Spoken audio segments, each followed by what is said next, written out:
Bendiga, meu Deus. Essa hora que a tua igreja vai ouvir a tua voz através da tua serva.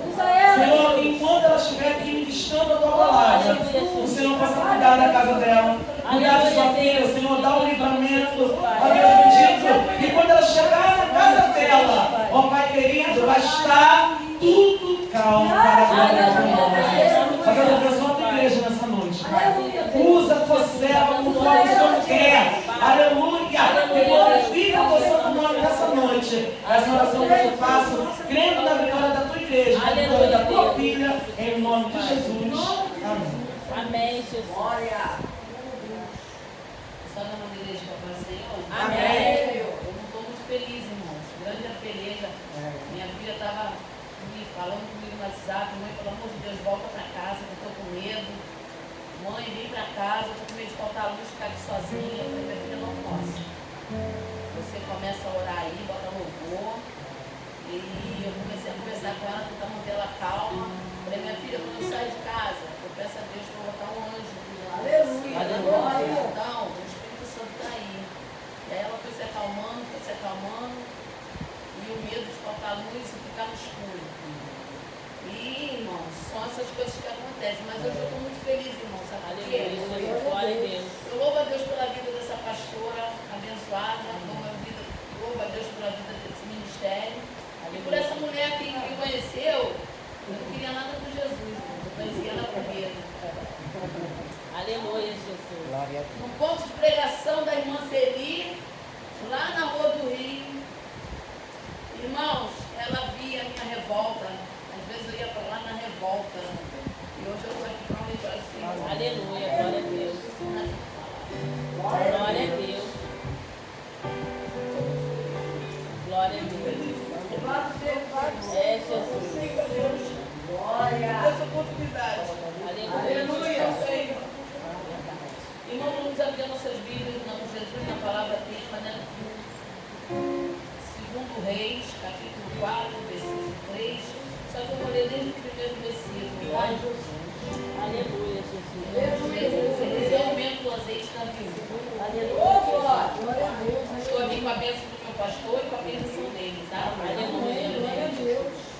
E uma mulher, das mulheres dos filhos dos profetas, clamou a Eliseu, dizendo: meu marido, teu servo, morreu. Tu sabes que o teu servo temia o Senhor, e veio o credor a levar-me os meus 2 filhos para serem servos. E Eliseu lhe disse: que te hei eu de fazer? Declara-me o que é que tens em casa. E ela disse: tua serva não tem nada em casa, senão uma botija de azeite. Então disse ele: vai, pede para ti vasos emprestados a todos os teus vizinhos, vasos vazios, não poucos. Entra e fecha a porta sobre ti e sobre teus filhos, e deita o azeite em todos aqueles vasos e põe a parte que tiver cheio. Partiu, pois, dele, fechou a porta sobre si e sobre seus filhos, e ele lhe trazia um vaso e ela os enchia. E sucedeu que cheios foram os vasos. Disse a seu filho: traze-me ainda um vaso. Porém ele lhe disse: não há mais vasos nenhum. Então o azeite parou. Então veio ela e o fez saber ao homem de Deus. E disse ele: vai, vende o azeite, paga a tua dívida, e tu e teus filhos vivei do resto. Aleluia. Amém. Em nome de Jesus. Irmãos, eu estou desde segunda-feira meditando essa palavra e estudando sobre ela. É claro que o inferno se levantou na minha casa na madrugada de domingo para segunda. Eu fui dormir 5h30 da manhã, porque a minha filha foi usada mesmo pelo adversário para me deixar desesperada, louca. E eu só chorava. Na terça-feira foi um dia muito triste para mim, porque completou 7 anos com meu marido, que Deus recolheu meu esposo. Então era um dia triste, com tudo que eu tinha passado na madrugada. Eu dormi o dia todo, só acordei 3 horas da tarde. E eu falei com o Senhor: Senhor, eu não quero ver nada, eu não quero ver televisão. Eu fui pro quarto da minha filha filha, eu projetei lá uma mesa lá com uma mala, porque a internet só pega na metade do quarto com a porta. E ali, irmãos, eu fiquei meditando e me alimentando e estudando essa palavra. De 5h30 da tarde até as 2h30 da manhã, eu fiquei naquele quarto. Eu só parei porque o olho ardia e a vista estava embaçando, porque não dava vontade de parar. Então, irmãos, no que eu estava meditando, né? Eu vou falar um pouco, todo mundo já sabe um pouco dessa mulher, mas eu quero falar, né, um pouco mais sobre ela, porque todo mundo sabe que ela era uma viúva. Talvez ninguém teve a curiosidade de repente procurar saber quem era o marido daquela mulher, mas eu tive a curiosidade de saber. E segundo Joséfo, Flávio Joséfo, essa mulher era viúva de Obadias, que era mordomo de Acabe e que era servo do Senhor. E ele, quando Jezabel queria a cabeça dos profetas, ele que foi e salvou 100, de 50 a 50 dentro da caverna, e bancou esse povo todo com pão e água. E essa dívida que estava sendo cobrada a ela, provavelmente, segundo a Flávio Joséfo, era justamente o empréstimo que ele fez para bancar esses 100 profetas. E aí o credor chega na sua porta. Eu também vi, né? Eu também pesquisei e descobri que aquela mulher, ela tinha perdido seu esposo, que era um homem de Deus, que teve uma importância, teve uma ação importante. Se não fosse ele, 100 profetas de Deus tinham sido mortos. Mas também, aquela mulher, fora a dor do luto e fora a situação que ela estava enfrentando, porque as viúvas daquela época eram, desculpa a expressão, irmãos, desgraçadas. Se elas não tinham direito à herança, elas não tinham direito a nada, nada. E essa mulher tinha uma dívida que não era dela. E talvez ela só tenha sabido dessa dívida naquele momento que lhe foi cobrado. E fora a dor da perda, fora a dor do luto, essa mulher viveu as consequências de uma guerra. Porque houve uma guerra do Reino do Sul com o Reino do Norte. E quando há guerra, há fome, há peste, há tudo. Então aquela mulher estava miseravelmente sem recursos para viver, com um homem que estava na sua porta lhe cobrando uma dívida que de repente, creio eu, ela nem sabia da existência. E aí, irmãos, eu trazendo para hoje, né, a gente fica imaginando, existe certa circunstância na nossa vida que ela vem assim, ela não te avisa que vem, ela simplesmente vem. Normalmente te pega de surpresa. E é quando eu digo que o crente, ele não pode ficar sem orar, ele não pode ficar sem jejuar. Por quê? Porque se ele fizer isso, ele vai ser pego desprevenido. E aí, quando a adversidade vem, como o credor batendo na porta, você vai ficar sem ação. Mesmo servindo o Deus Altíssimo, mesmo servindo o Deus Todo-Poderoso, o eu sou, Deus do impossível, aquele que age, ninguém pode impedir do seu agir, mas no momento que você não está alicerçada, não está sujeita a Deus, como diz Tiago 4, versículo 7, você vai pegar o quê? Você vai se abater com aquilo. Aquela notícia vai chegar e vai te desestruturar completamente. E uma pessoa desestruturada, irmãos, é uma pessoa sem base, sem rumo. E aí aquela mulher se encontra daquele jeito. Só que ela tem algo que a faz, né, pensar. Naquela época também existia a lei israelita que dava poder para os filhos daquela mulher serem levados como escravos, juntamente, conforme Flávio José também escreve, não somente os filhos, mas a viúva também iria junto, para pagar as dívidas, até quitar a dívida, aí depois talvez ela fosse liberta. né? Mas ela ia, então naquele desespero, ela vai e recorre a quem? Naquela época, o que ela fez com Eliseu, ela teria que fazer ao rei, que era a autoridade maior judicial naquele momento.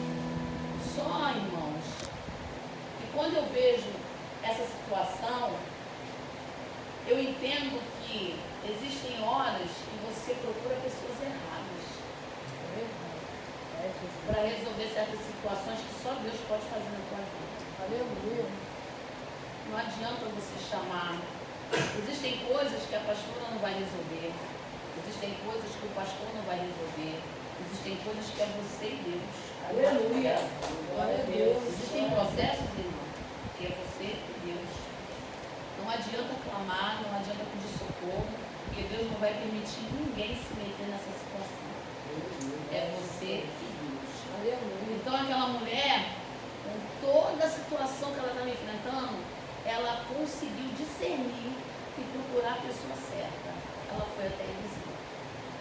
E aí quando ela chega a Eliseu, ela fala, né? Ela fala, tu sabes que teu servo temia o Senhor. O meu marido, teu servo, morreu. Ela declara a ele, o marido dela morreu. E declara a ele, que ele já sabia, tu sabes que teu servo temia o Senhor. Então ela fala duas coisas para confirmar aquilo que Eliseu já sabia. E aí ela fala a situação. Primeiro ela declara quem ela é, né? Da maneira, meu marido morreu, meu marido era teu servo, temia o Senhor. Então ele sabe quem era o marido dela e sabe quem era ela. E aí, o que eu acho interessante é que ele diz assim, que tinha eu de fazer? Que tinha eu de fazer?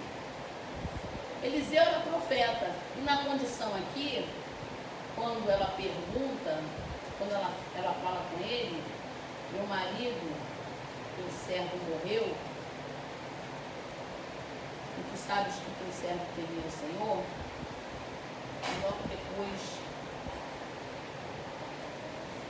ele fala, ela procura ele de uma maneira como se ele fosse o próprio Deus, por ele ser um profeta. Ele é a representação de Deus naquele momento. Então, a melhor pessoa é igual a viúva, a Sunamita. A Sunamita não pediu filho a ninguém. Aí o profeta foi e disse que ela ia ter filho, né? E aí o filho dela morre. Ela ia falar com quem? Ela vai falar com quem que deu a situação. A pessoa que profetizou, que falou que ela teria um filho, ela foi na pessoa certa. Então a viúva aqui, ela foi na pessoa certa. E aquela pessoa naquele momento era a representação de Deus para ela. E ela sabia que Eliseu ia conseguir um socorro, uma providência. E aí, irmãos, quantas vezes, né, a gente procura pessoas erradas, a gente fala nossos problemas para pessoas que não podem fazer nada, só passam adiante, né? E aquela mulher, ela procurou o profeta, clamando, confiando na providência divina. E eu meditando nisso, Deus me deu uma palavra em Romanos 12:13, que diz assim, comunicai com os santos as suas necessidades, seguir com a hospitalidade. Então ela foi comunicar a Eliseu a sua necessidade para ela. Ela não queria perder seus filhos de maneira nenhuma. Muitas das vezes a gente não consegue acreditar que existe uma solução para os nossos problemas. Muitas das vezes a gente, sabendo que Deus é na nossa vida, confiando em Deus, sabendo o que Deus fez na nossa vida, tendo experiências com Deus, a gente chega a olhar a diversidade e absorver aquilo e falar, meu Deus, conseguir passar por isso, eu não vou enfrentar isso, eu não tenho forças. E aí você não olha para trás e vê as coisas que você passou, as coisas que você enfrentou. Irmãos, quando eu estava na rebeldia, né? Deus me livrou do vale da sombra da morte. Eu com 19 anos, eu tive uma apendicite aguda supurada. Quem trabalha na área da saúde sabe que isso é morte. Eu tive 2 litros de pus dentro de mim. Eu estava podre, literalmente podre. Eu cheirava podre. O médico tirou todos os meus órgãos para lavar. E minha mãe sempre mandando eu voltar para Jesus. E depois disso, irmãos, em 86, em 88, eu saí de casa para raspar a cabeça no candomblé. E aí, eu te pergunto, Deus não podia me consumir? Ah, ele podia. Deus podia fazer. Mas Deus tinha um propósito. E quando Deus tem um propósito na tua vida, irmão, não adianta. Pode tudo se levantar contra a tua vida. Você tem que estar alicerçado. Você tem que estar como essa mulher aqui. Mediante a todas as coisas que aconteceram a ela não perdeu a sua fé. Ela recorreu à única pessoa que podia fazer alguma coisa, que era Eliseu. Então, existem situações que a gente não tem que olhar com os olhos naturais. Porque a Bíblia diz que o justo vive pela fé. Nós temos que viver por fé, não pelo que a gente vê. Glória! Se hoje eu estou aqui, eu agradeço a Deus e as orações de uma mãe que esteve de joelhos para eu estar de pé hoje. Aleluia! Aleluia. Então, irmãos, não nada é impossível. Depois de 14 anos servindo Satanás, Deus me resgatou. Aleluia! Mas Glória a existem situações, minha mãe fala, eu não sei por que você foi para isso. É propósito de Deus. Que a gente não entende. As minhas 2 filhas estão na macumba. A minha filha mais velha e arrastou a mais nova. A mais nova nasceu como essa criança dentro da igreja. 13 anos dentro da igreja. Com 13 anos ela falou, eu não quero mais. Eu quero ir para o centro também. E aí Deus falou assim, deixa que eu cuido da minha. Aleluia! Só, irmãos, que obedecer a Deus, você está sujeita a ser discriminada, julgada dentro da igreja, fora da igreja, pelos irmãos. Ah, cadê a tua autoridade de mãe? Você não tem autoridade? Ah, não, se fosse minha filha eu tinha que forçar e amarrada. Mas eu fui muitas das vezes amarrada para a Igreja Universal, eu sentava lá e dormia de pirraça, para fazer raiva ao meu pai e minha mãe. E adiantou? Não adiantou nada. Eu só voltei para Jesus dilacerada, com um relacionamento quase destruído, ferida, machucada, mas eu fui com as minhas próprias pernas. Ninguém me levou, porque eu estava cansada de sofrer. Aleluia! Cansada de ser capacho de Satanás. Glória! De ser humilhada. Glória a Então, Deus! irmãos, existem coisas que você não pode, em momento algum, em circunstância nenhuma, você pode desmolecer a tua fé. E essa mulher, ela fez isso. E aí o profeta pergunta, que te hei de fazer? Que te hei eu de fazer? O profeta aqui, ele sabia que era profeta, que era homem de Deus, ele já tinha feito muitas coisas aqui, mas ele nesse momento ele estava reconhecendo que dele ele não podia fazer nada. Ele reconheceu que ele não podia fazer nada. O que te hei eu de fazer? Existem situações, irmãos, que nós temos que ser assim.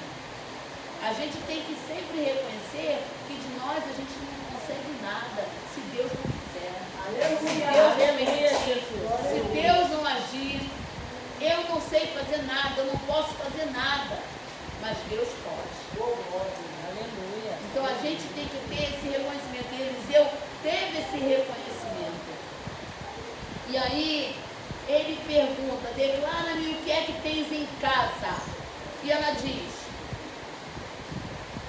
tua serva não tem nada em casa senão uma botija de azeite.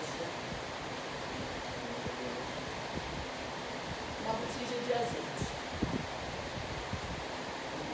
A matéria-prima do milagre, ela tinha. A botija de azeite. Como aquele menino que Jesus estava com a multidão E Jesus falou, e os discípulos falaram, mestre, não tem como. E ele falou assim, vê se alguém tem alguma coisa. E o menino apareceu com 5 pães e 2 peixinhos. Era a matéria-prima de um milagre. E foi multiplicado, comeu mais de 5.000 pessoas e ainda sobrou. Glória a Deus. Então a matéria-prima do milagre dela aqui é o azeite. Esse azeite que é, não sabe, de repente era um azeite que ela podia se ungir. E naquele momento ela não tinha o que ungir, o que celebrar, por causa do seu luto. De repente era um azeite que ela comprou a mais, enquanto o marido dela estava vivo, mas só tinha aquilo. E daquilo ia crescer, ia prosperar, ia multiplicar. E assim é na minha e na tua vida. Aleluia, glória a Deus.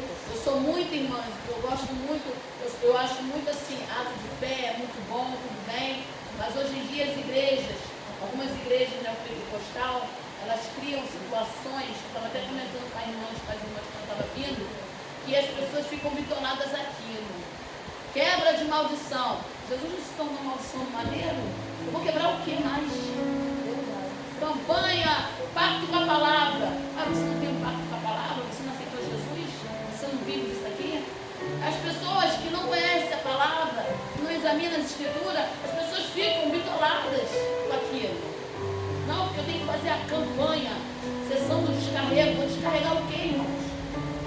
Se o filho pôde libertar, verdadeiramente serem livres. Jesus se tornou maldição. Jesus levou sobre si todo o castigo que me traz a paz. O que mais que eu vou descarregar em mim, irmãos? Eu preciso me libertar. Me libertar das minhas vaidades, do meu eu, da velha criatura, que do mesmo jeito que morreu pode ressuscitar. Eu tenho, Uma vez meu marido falou isso para mim. Denise, do mesmo jeito que a velha criatura morre, ela ressuscita. Se eu não vigiar, ela ressuscita. E é de maneira bem sutil.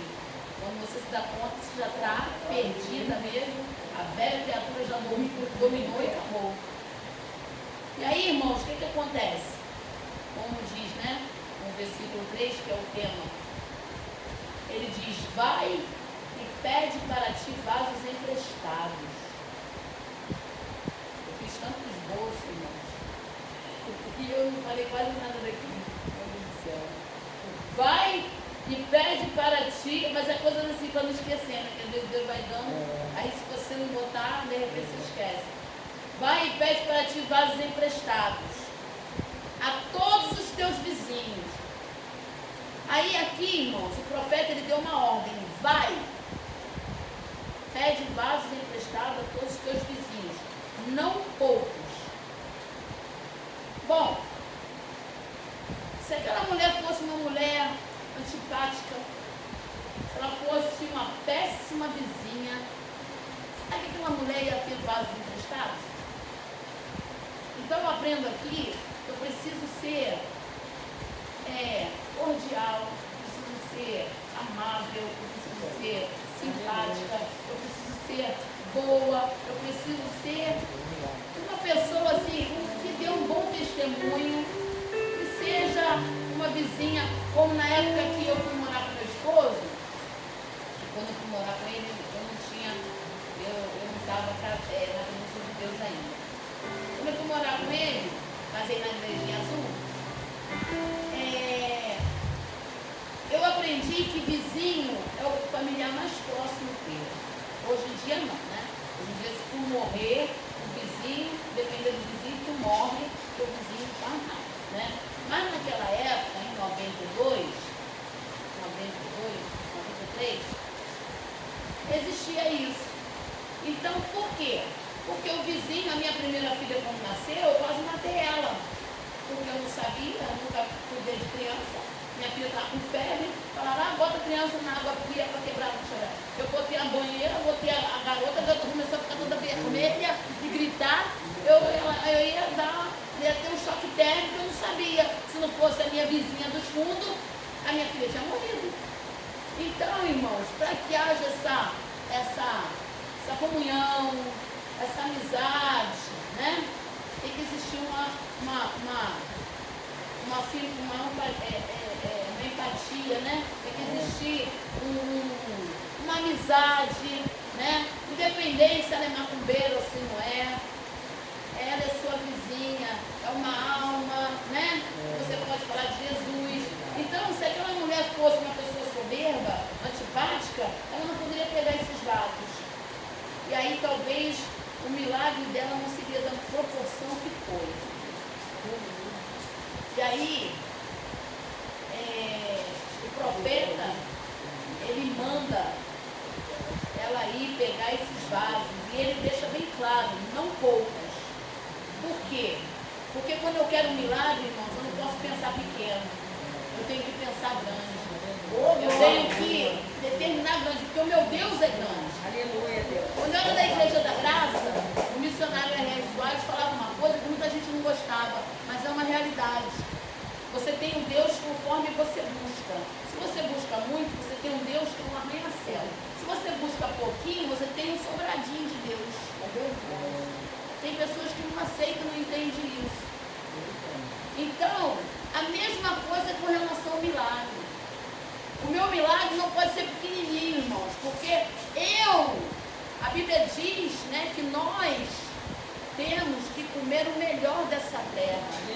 Eu tenho que vestir a melhor roupa. Por quê? Porque eu e você somos filhas do rei. Aleluia. Do dono da prata e do ouro. Glória a Deus. Uma vez eu estava indo para a igreja, essa semana mesmo, acho que foi sexta-feira, ou sábado.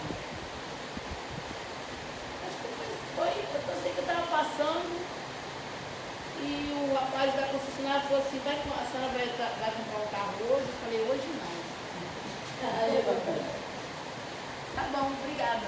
Aí deixa eu abençoar. Por quê? Eu falei, não, moça, eu estou só indo para a igreja, não vou comprar carro não. Não, irmão, você tem que pensar grande. Porque a Bíblia diz também que as bênçãos, elas me perseguem e me alcançam e permanecem. Eu não tenho que ir atrás de bênção. Eu tenho que ir atrás do abençoador.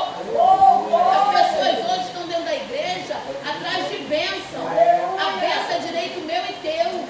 A gente tem que ir atrás do abençoador. A gente tem que ir atrás, tem que buscar o dono do ouro e da prata.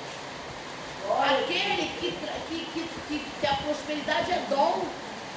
Eu tenho que buscar esse Deus. Como a Bíblia diz, buscar primeiro o reino de Deus e a sua justiça e as demais coisas que serão acrescentadas. Né? Deus não vai fazer você viver na miséria, Deus não vai fazer você viver na pobreza, Deus não vai fazer você comer mal, vestir mal, não. Esses crentes aí que ficam de chinelo havaiana, de calça tergal aqui e aquelas roupinhas assim fechadas, eles querem apresentar que eles são crentes, sendo o quê? Aquilo ali está representando o quê? É igual as mulheres que são relaxadas. Pobreza não significa relaxamento, não. Eu já conheci muitas mulheres pobres, um barraco arrumado, limpo. Mas as pessoas acham que pobreza é sinal de sujeira, é sinal de miséria. Não, irmão. A mesma coisa, o crente, ele tem que andar de chinelinho, havaiana e ficar com todos, não. Tem que andar bem vestido. Porque vocês são sacerdotes e sacerdotisas do Senhor. E aí o que acontece? Ele fala, não poucos. E aí ele fala outra coisa. Vai, entra então entra e fecha a porta sobre ti, sobre os teus filhos, e deita o azeite em todos aqueles vasos e põe a parte do que estiver cheio. Irmãos, ele fala, vai, é uma ação, uma atitude. Se eu quero um milagre, eu não posso ficar parado. Eu não posso ficar parado esperando, porque o céu só cai chuva. Eu tenho que agir, eu tenho que ter uma ação, eu tenho que ter uma atitude. E essa atitude é o quê? É eu me colocar, orando, buscando, porque é no joelho, é na oração, que eu tenho batalhas vencidas, que eu tenho vitórias. Glória a Deus. E aí, ele fala, fecha a porta, secreto com Deus, irmão. Quando eu estiver querendo meu milagre, eu não tenho que chamar ninguém para fazer parte disso, não. É algo que é eu e Deus. Quando o milagre for realizado e estiver na minha mão, aí eu posso chamar todo mundo para comer bolo, um culto de ação de graça, mas na hora que o milagre está sendo pedido, na hora que o milagre está sendo a manifestação sobrenatural de Deus, é algo entre eu e Deus. Mais ninguém. Fecha a porta. Entra, fecha a porta sobre ti e teus filhos. Só ele e você. E age. Atitude. E ela fez. Depois do milagre realizado, a vitória, aí sim. Aí eu posso compartilhar com todo mundo. Sabe por quê, irmão? Eu costumo dizer que o diabo, ele é astuto e inteligente. Ele te analisa. Ele não tem pressa de te destruir. Ele sabe que é um derrotado. Ele sabe que ele se levanta para cair. Mas ele tenta. Ele é perseverante. Mas ele analisa a tua vulnerabilidade, os teus capacidades, o teu poder. Então ele fica atento a tudo. Se você ficar falando do teu milagre, ele vai colocar situações para frustrar a tua fé e os teus planos. E aí o milagre não realiza. Então é no secreto. Deite o azeite entre os vasos e coloque os vasos cheios à parte. Ação, o processo pela fé para o milagre acontecer. Tudo tem que você agir. Tudo depende da tua ação e da tua fé. Porque o azeite era a obra-prima do milagre, mas a fé da viúva era a matéria-prima dela primordial para ela ver o milagre acontecer. Aleluia. Louvado seja o nome do Senhor. E aí, irmãos, aconteceu o milagre. Ela fechou a porta, trouxe os vasos, encheu-se os vasos e o azeite só parou, irmãos, quando acabou o vaso. O milagre, ele só para quando já está no livro. Por quê? A Bíblia diz: fiel é o que prometeu. Aquele que começou a boa obra é fiel para terminar. Deus não faz nada pela metade. Aquele milagre ali não era só para pagar a dívida, não, irmãos. Aquele milagre ali era para pagar a dívida e para ela viver do resto, porque ela estava praticamente na miséria, na pobreza. E aí aquela mulher foi até o profeta e fez saber o homem de Deus. Ela foi o quê? Dar-lhe uma satisfação. Hoje em dia, irmãos, as pessoas recebem bênçãos, as pessoas são ajudadas. Irmã, me ajuda aqui em oração. Tá bom, vamos ficar nessa luta junto, estamos juntos. Aí você está lá lutando, orando, lutando com aquela irmã. Aí ela toma posse da bênção, ela não fala contigo, ela não te agradece, ela não faz nada, irmãos. Está cheia de gente ingrata dentro da igreja. Está cheia de gente ingrata dentro da igreja. Irmãos, eu sou muito grata a Deus, muito grata a Deus pela vida da missionária Mônica Canuto. E sou muito grata a ela, independente de qualquer coisa que aconteça, por ela ter me levado à igreja que eu estou hoje. E aonde ela estiver, aonde eu estiver, eu nunca vou deixar de esquecer o dia que ela mandou uma mensagem para mim e falou: Denise, foi numa consagração, olha que bênção. Aonde é isso? Aqui no endereço, tal. Nunca vou me esquecer. Pode passar o tempo que for, ela pode sair daqui, ela pode sair do Brasil, ela pode ir para outro lugar, mas eu nunca vou esquecer que foi através da vida dela que eu estou no ministério de Deus. Então, irmão, você ser grato. Você ser grato.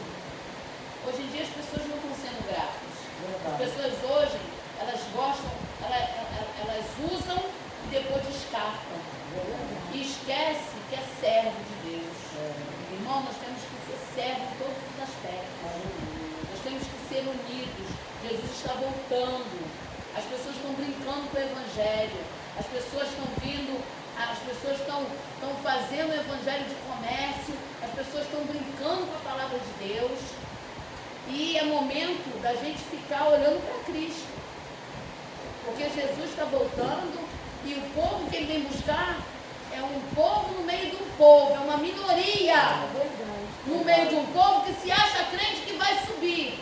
Então, irmãos, que Deus abençoe, só até aqui que Deus deu, tá?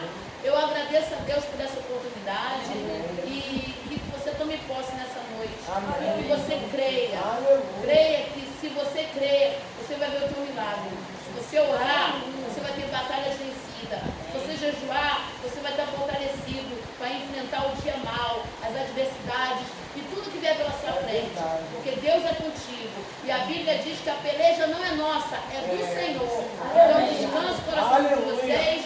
E muito obrigada e eu agradeço a oportunidade.